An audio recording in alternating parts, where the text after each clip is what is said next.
tengan todos ustedes. Espero que se encuentren muy bien. Les recuerdo, soy la psicóloga Paula Barrios. El día de hoy vengo a presentarles la cápsula número 13, donde abordaremos el tema de la microsociología. Como recordaremos, en la cápsula anterior hablamos acerca de la macrosociología y el impacto que tiene en la educación, y en la cápsula del día de hoy abordaremos el tema de la microsociología, la diferencia que hay entre estas dos y cómo éstas se relacionan e impactan en la educación.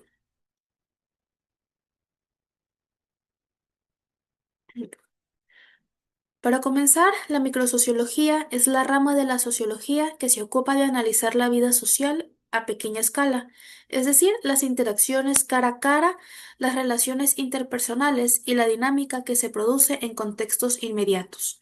Mientras que la macrosociología estudia las grandes estructuras como el sistema educativo, la economía o el Estado, la microsociología se interesa en cómo esas estructuras se experimentan, se reproducen y se transforman en la vida cotidiana de las personas.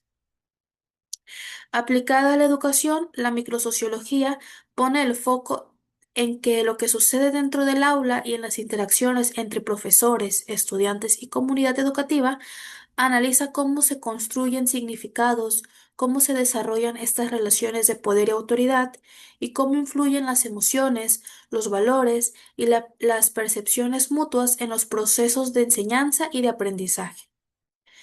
La importancia de la microsociología en el ámbito, pues, de la educación radica en que aunque las escuelas sean parte de un gran sistema, sus resultados concretos van a depender de la dinámica diaria entre estos dos actores educativos, la forma en la que un docente se comunica, la confianza que genera entre sus alumnos, las normas que se establecen dentro del aula, las actitudes hacia la disciplina o la participación activa en clase son factores que inciden profundamente en el rendimiento académico y en la formación personal del estudiante.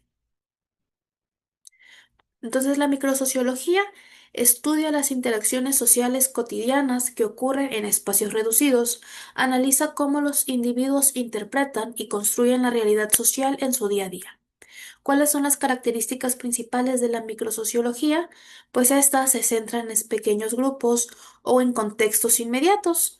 Analiza la interacción cara a cara entre profesor, alumno, entre el alumno con el alumno y entre el padre con el docente. Se basa en enfoques como el interaccionismo simbólico, estudia cómo las personas atribuyen significados a sus acciones y cómo pueden negociar estos significados en la convivencia. ¿Cuáles son las diferencias entre la microsociología y la macrosociología? Pues la macrosociología ve al sistema educativo en un conjunto, mientras que la microsociología lo analiza desde dentro, observando cómo se concretan las normas y las estructuras de las interacciones diarias. Entonces, la educación desde la microsociología aplicada a la educación se interesa en las dinámicas concretas dentro del aula y de la institución escolar, como la interacción del profesor-estudiante. El docente no solamente es quien transmite sus conocimientos, sino también es quien ejerce una influencia emocional y social sobre los estudiantes. El estilo de comunicación que tenga el docente, ya sea autoritario, democrático, participativo, va a afectar directamente en la motivación y en el rendimiento de los alumnos. Por ejemplo, un profesor que reconoce los logros individuales de sus alumnos, fomenta la autoestima y el compromiso, va a generar, pues, alumnos con mayor autoestima, con mayor compromiso, que tengan esta participación activa y este interés por aprender, en general que sean alumnos con quienes se pueda trabajar más fácil. La interacción entre estudiantes. Los compañeros de clase contribuyen a su propia cultura escolar, como son las normas, formas de lenguaje, códigos de conducta. La presión del grupo puede motivar o en otros casos puede generar problemas de disciplina o exclusión. Ejemplo, el bullying es un fenómeno claramente microsociológico que tiene un impacto profundo en el aprendizaje y en la socialización. En cuanto a las normas y valores en el aula, la microsociología estudia cómo se contribuyen las reglas no escritas, el respeto al turno de palabra, la cooperación en trabajos grupales, roles informales como son líder, seguidor, rebelde. Estas normas influyen tanto en las reglas oficiales establecidas por la institución. El interaccionismo simbólico enfatiza cómo las personas dan significado a sus experiencias y actúan en función de esos significados. En el aula, los estudiantes no solamente aprenden contenidos, sino que también construyen identidades sociales a través de etiquetas, como etiquetando de el buen estudiante, el conflictivo o el líder. La teoría del etiquetado propone que las etiquetas que reciben los alumnos van a influir en su autopercepción y en su comportamiento.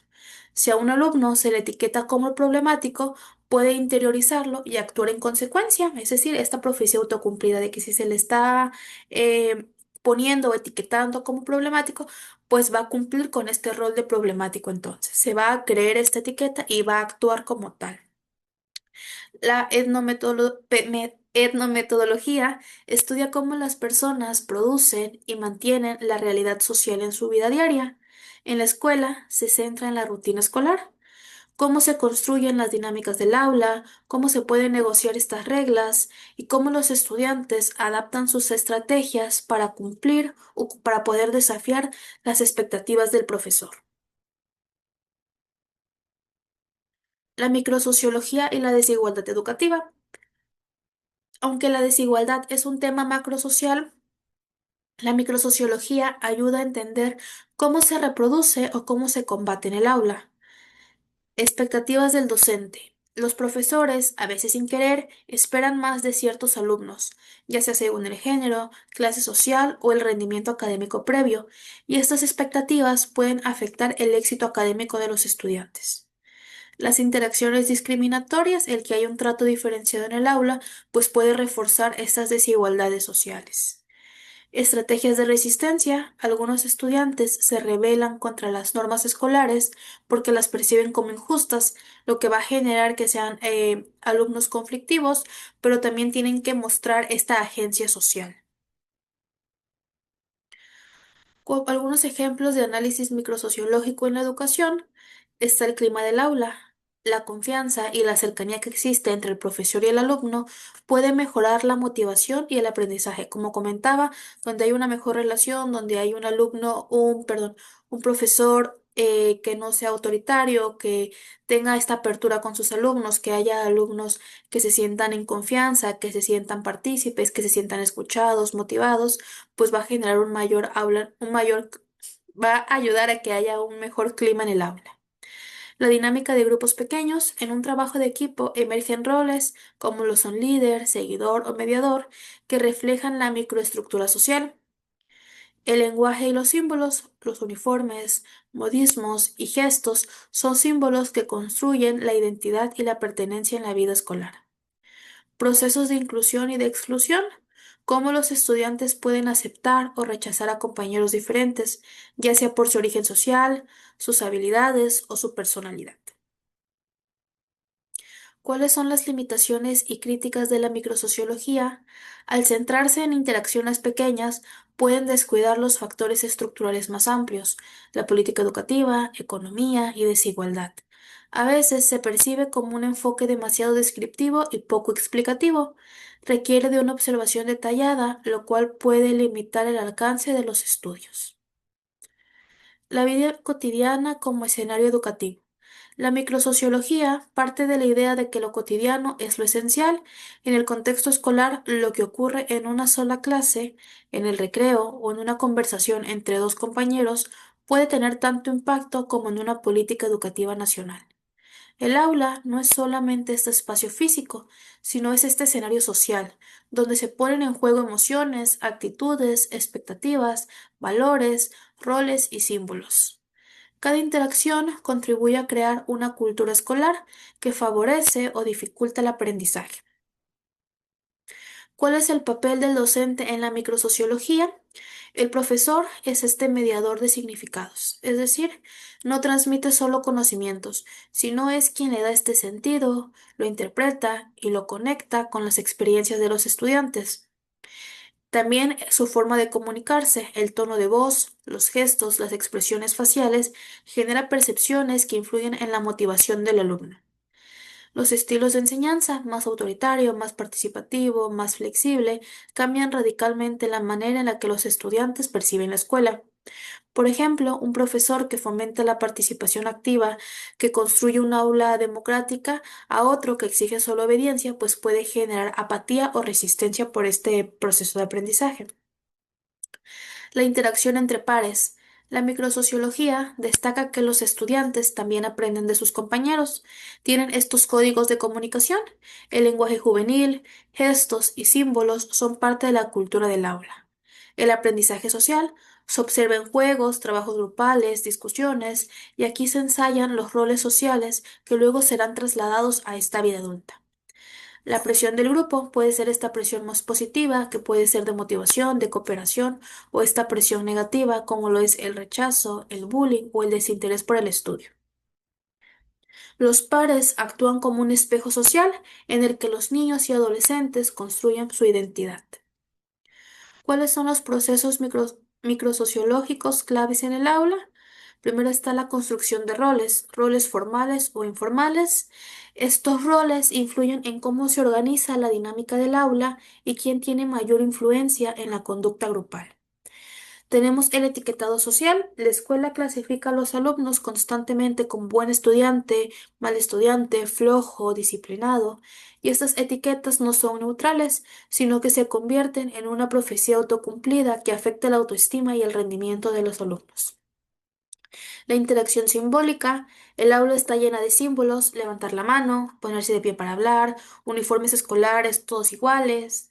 Estos símbolos transmiten valores como el respeto, igualdad y este sentido de pertenencia.